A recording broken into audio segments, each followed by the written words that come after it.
Hi, I'm Randy Hollenbeck, and this is the Music Roundtable.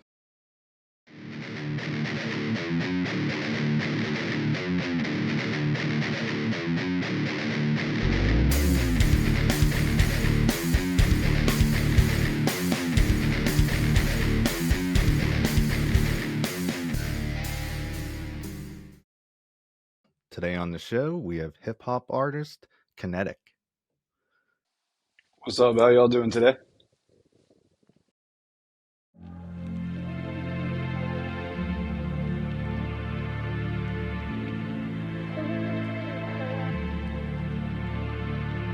Alone in my kingdom, I built it in the sky. I'm a true visionary, I've been that fucking guy. Hotboxing way out, I stayed up fucking high. Not bringing down my gravity, I hold it up inside. Alone in my kingdom, I built it in the sky. I'm a true visionary, I've been that fucking guy. Hotboxing way out, I stayed up fucking high. Not bringing down my gravity, I hold it up inside.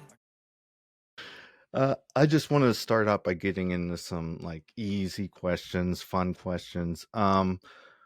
What was the first album you ever bought? Ooh, first album I ever bought. 50 Cent, Get Rich or Die Trying. Actually, correction. First album I pirated was 50 Cent or Die Trying. Then I actually legitimately bought it years later. Yeah. um, First concert you attended? Hmm. I think it was a country concert actually. Big and Rich. Yeah, they were the guys who made Saber Horse Riding Cowboy. That was probably my very first country concert. Okay. Um, I just wanted to dig into some history. What sparked your interest in music, and what age was it? Sure. Well, I've been playing different instruments since I was in elementary school. Started out playing the alto saxophone in fourth grade, and I just continued with different aspects of music. Uh, and then I switched over to brass in eighth grade, and I actually did high school marching band as well. But all throughout middle school, I was also into video editing, and that kind of in my mind, that kind of correlates to audio, not 100%.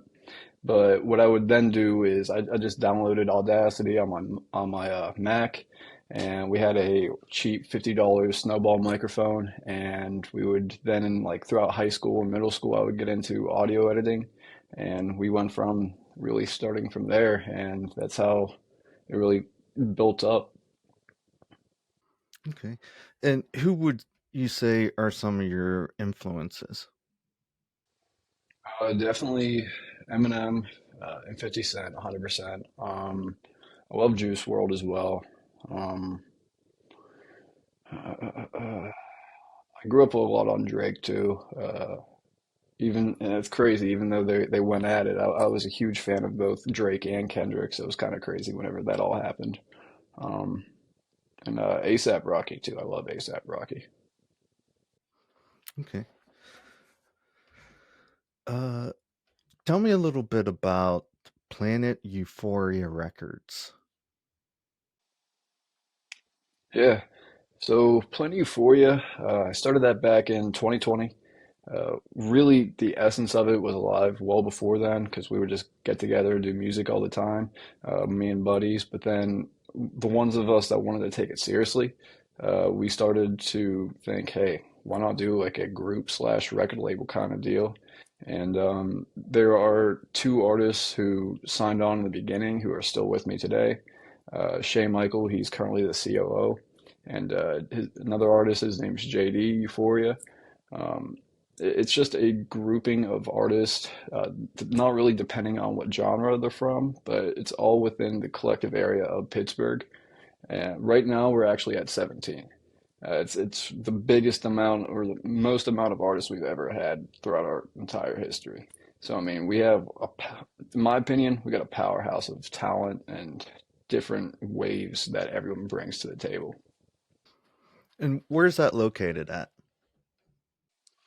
So Primarily in Pittsburgh, but we really do a lot of our operations out of the Launchpad. It's the recording studio that I own, but we don't really have a necessarily primary set of base like or home base per se, because we do like a lot of shows in different venues and so on and so forth.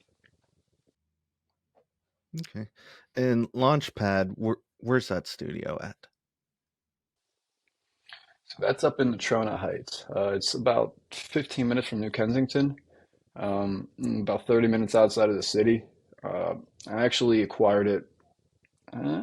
March 1st will be the 1 year anniversary of it being mine, but it was under previous ownership before. It was started up in 21, I believe, so it's like 4 years since it started.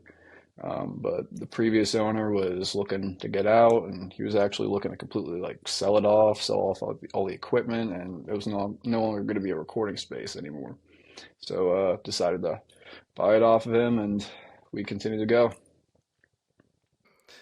And how did you meet some of your artists? Were they friends of yours that said, "Hey, let's make this record label together"? Va Variation. So one artist I spoke about before, JD Euphoria, I've known him. We went to high school together. So I've been friends with him for years and years now. But then the other artists I talked about are COO, Shay Michael. He's been around since the jump too, but I've actually only known him from social media. He lives about 30 minutes away from me, but I didn't know him before any of this. And then majority of the other artists that we have are people that have just we met along the way at different shows, different events.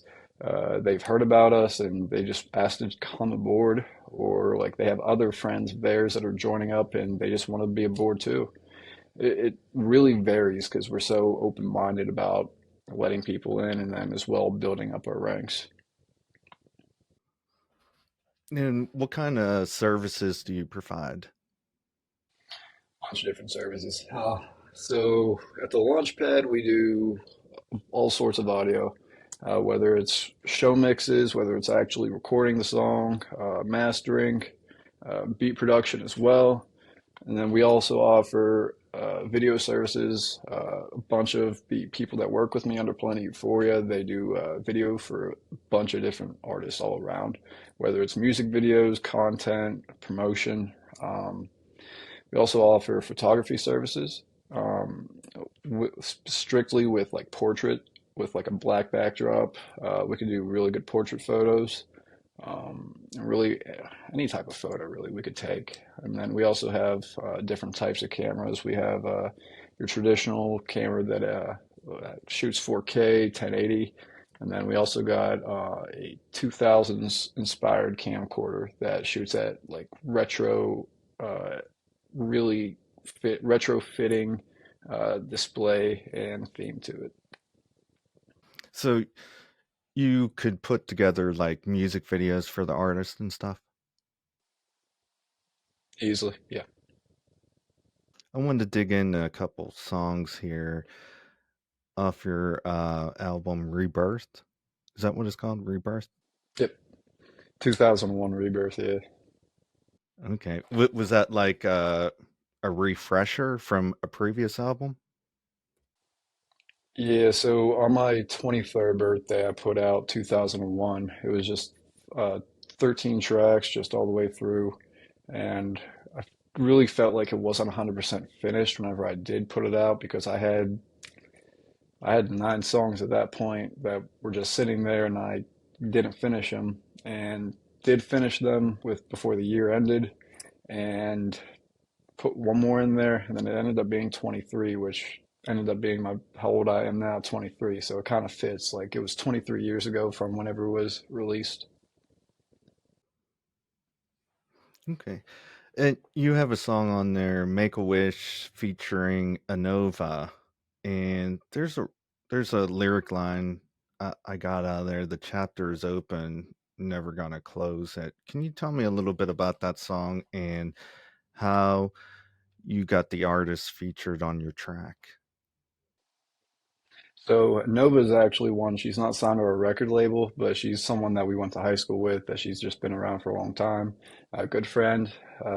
We sat in the studio a couple times, mixed her a bunch of times too, just her solo tracks. But we were just experimenting, thinking like what we can come up with. And she actually came up with that verse first for the whole song. She actually helped to shape the whole song itself. I knew what I wanted the song to be about, but she laid down her verse first, and then I was able to really put together an idea for that hook, and like specifically for that hook. To me, how it ties together, it goes from the girl's point of view first, verse, and then the second verse, the guy's point of view, but the chapter is open. I'm never going to close it, is telling you, okay, we're here, but we're not moving on from it. This is us. So here we are.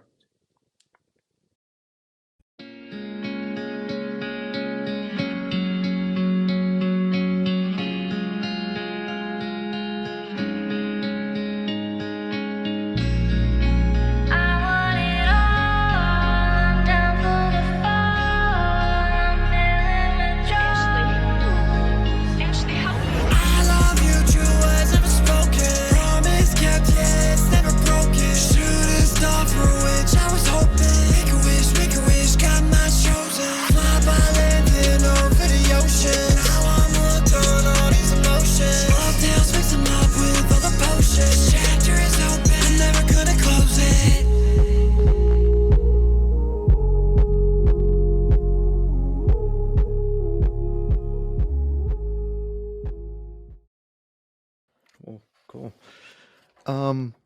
There's another song, Gravity, and I grabbed a lyric line out of there. Never needing no gimmicks, no jokes, no pranks. It sounds like you just want to be your authentic self, you know. Can you tell me a little bit about that? Yes.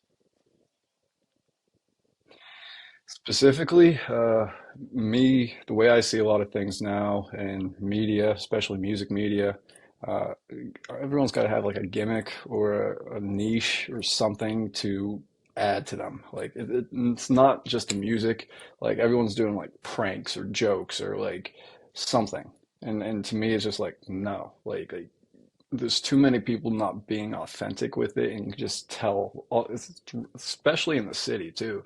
You can just tell who's real and who's not authentic with it. I mean, it's common knowledge. I mean, who's uploading joke videos and pranks, and then who's actually putting in the work every single day to actually level up their craft and not trying to just gain popularity on social media. My gravity red and broke the seventh seal when I pled. Play to be a damn legend, God just marked down what I said. On my Elton shit, taking off, thruster on a jet. Feet just left the track and on my wings, yeah, they gotta spread. You think I write nothing like, yeah, I bought this meds. Said the same motherfuckers, only phone every trend. I don't like a lot of people and they tryna be my friend. Don't fit in the squares, drew my own circle instead. Shit talking, yeah, it's fuel to the flame. Dudes be talking all that line and get checked up on claims. Sneak dissing like a bitch, afraid to put it on the name. In tune with something different on these beats in the app bangs. How they gonna stop it? Gotta run it at the bank. Hands in the money jar, want my cut like I'm Frank. Never needing no gimmicks, no jokes, no pranks. Y'all be playing, talking dudes, I'm rolling in a tank. Alone in my kingdom, I built it in the sky. I'm a true visionary, I've been that fucking guy. Hotboxing way out, I stay that fucking high. Not bringing down my gravity, I hold it up inside. Alone in my kingdom, I built it in the sky. I'm a true visionary, I've been that fucking guy. Hotboxing way out, I stay that fucking high. Now,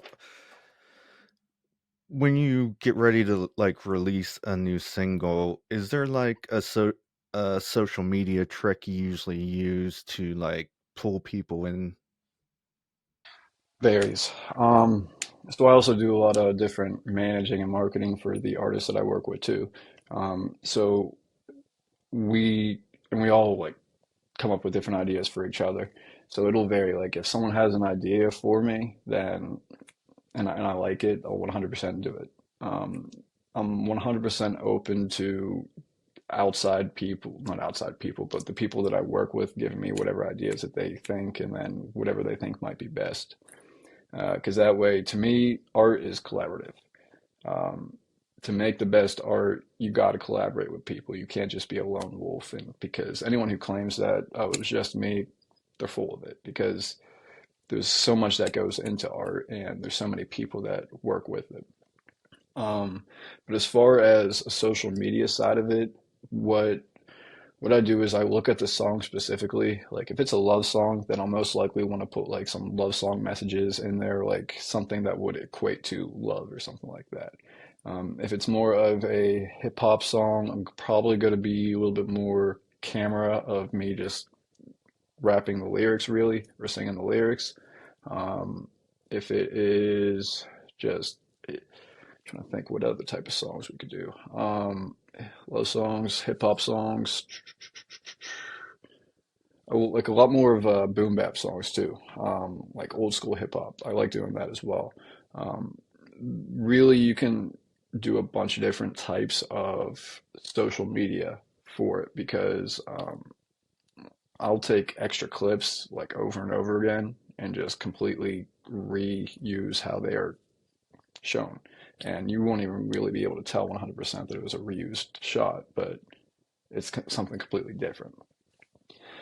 But I mean, to me personally, there's a bunch of different ways you can look at it. I mean, it's not one set way to go about it because social media itself, even though I said about that, 'cause I try to stay away from the gimmicks and all that. I try to figure out what can go authentically with it and with the song too. Okay. And you were talking about collaborations.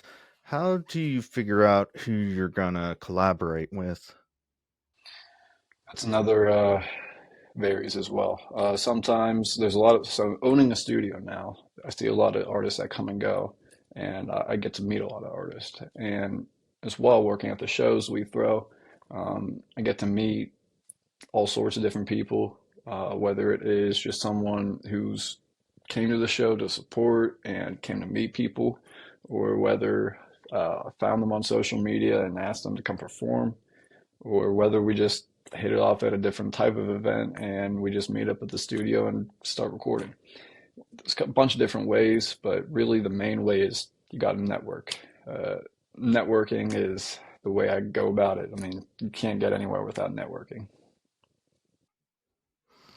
So you just like call up one of the artists that's been in the studio and say, "Hey, you want to jump on this track with me?" Is that how it usually goes? Yep. Yeah, no, it's gone about that. It's gone like that so many different times. I mean, and as well, I mean, with Plenty Euphoria, I work with those guys too all the time. I'll send them, hey, anyone want to hop on this song? Sometimes it'll be one specific person. Sometimes I'll send in the group chat that we have. Really, if I send someone a song, most of the times they do want to work. I've hardly ever came across anyone who didn't really want to work. And how would you describe your writing style? Would you like come up with music first, or is it the words first, or a drum beat? How does that work? Um, Primarily, the way I go about it is I like to think of a concept first and some sort of lyrics. Occasionally, I'll hear a beat. I'm just like, yep, that I gotta create something to that because that beat right away. There's a couple of them where recently I've been making where it's just I've heard some beats. I'm like, yeah, I need to write something to that. But for the most part, I primarily do have a general idea of how I want to approach a song, and then I'm asking either beat makers or I'm looking for a specific beat to match up with it.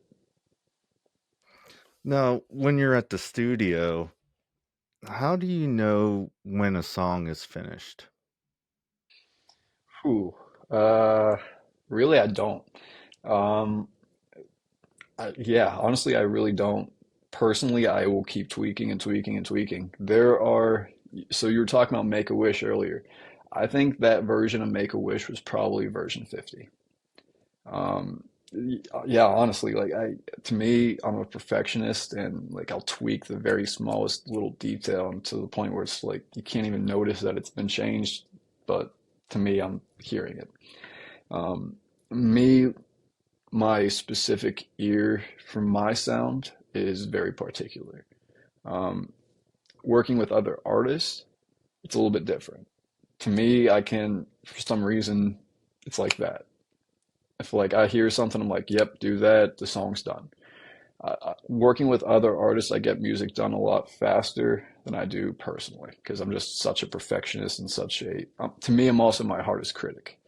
Um, Probably what artist isn't, but I just keep wanting to make the best that I possibly can and wanting to push myself to make the best that I possibly can.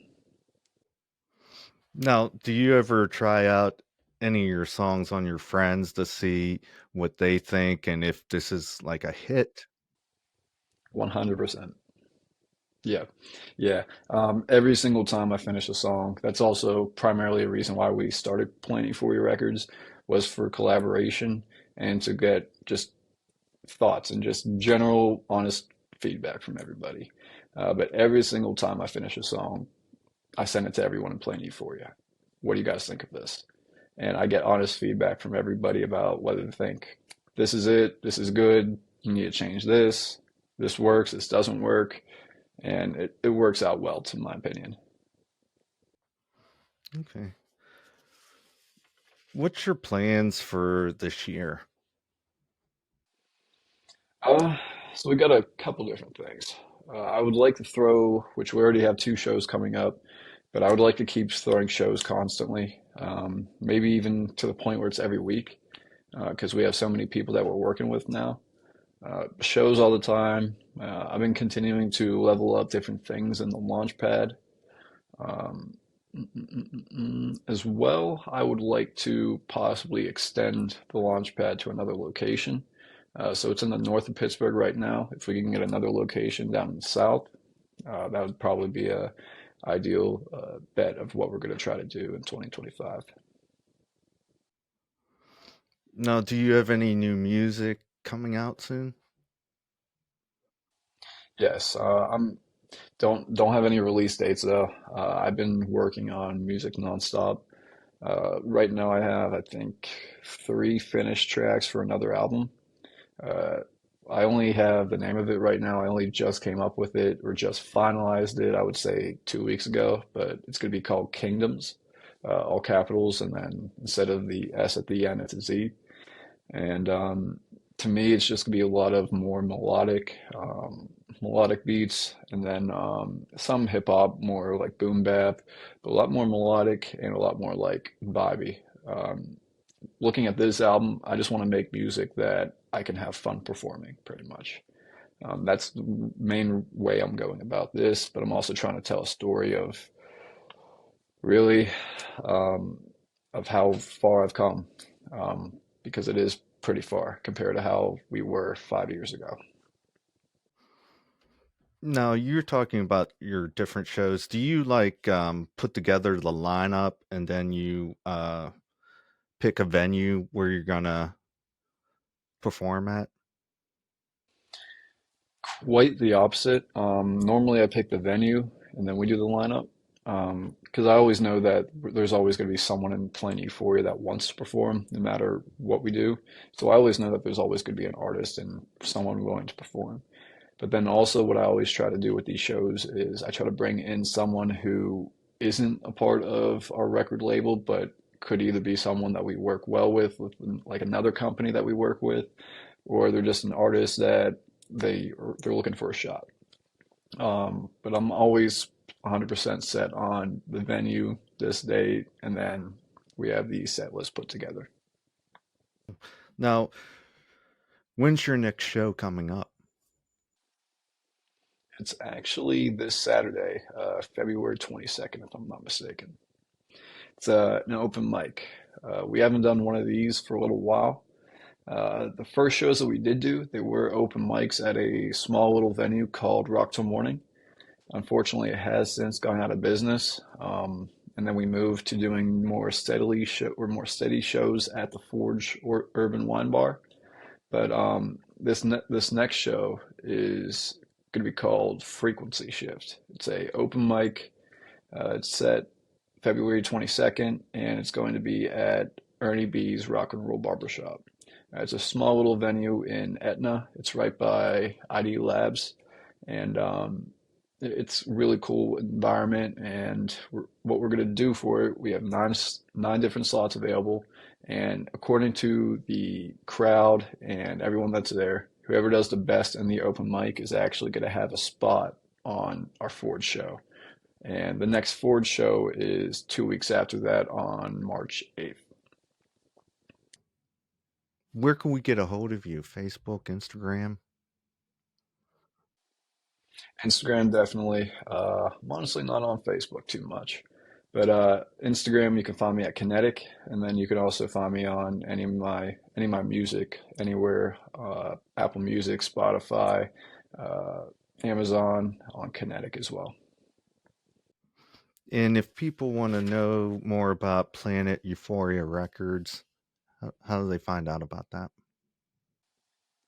You can either go to Plenty Euphoria Records on Instagram, PlentyEuphoriaRecords.com, or you can search us up on YouTube on Plenty Euphoria Records as well. That's all the questions I have. Thanks for coming on the show today. Is there anything else you'd like to add? Nah, I mean, we went over a lot. I don't know if there's anything else I could cover.